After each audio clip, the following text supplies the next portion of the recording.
ఒక్క వ్యక్తి ముట్టిన విధానం వేరుగా ఉంది. నన్ను అందరూ ముట్టుకున్నారు, నన్ను అందరూ తాకారు, కానీ ఒక్క వ్యక్తి నన్ను తాకిన విధానం, ప్రభావం నాలో నుంచి బయటికి వెళ్ళింది. ఆమె చెప్పండి.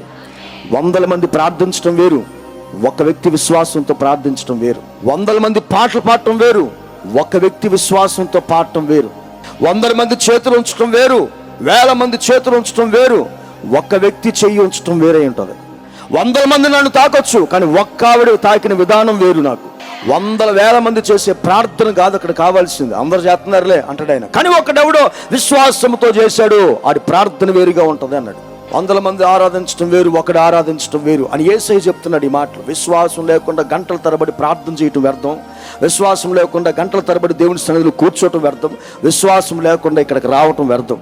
బైబిల్ చెప్పిందిగా, ఆయన దగ్గరికి వచ్చేటప్పుడు ఆయన ఉన్నాడని, ఇప్పుడు ఆయన ప్రార్థన ఆలకిస్తున్నాడని, నేను వెతికితే ఆయన కనిపిస్తాడని, నాకు ఫలం దయచేస్తాడని నమ్మాలి.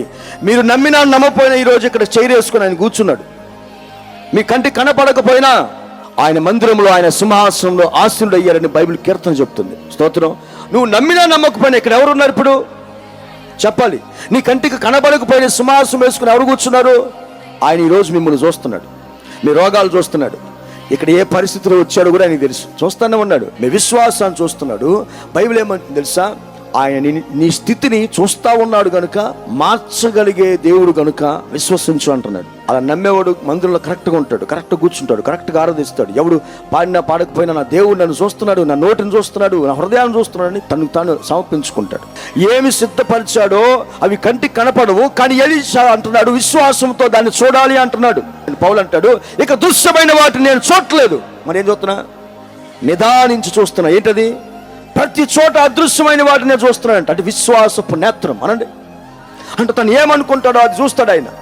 తను ఎంత విశ్వాసం ఉందో అంత విశ్వాసంతో చూస్తాడు ఆయన. స్తోత్రం. ఎంత స్టేజ్కి వెళ్ళాలని కోరుకుంటాడో ఆ స్టేజ్ని ఆయన చూస్తాడు విశ్వాసంతో.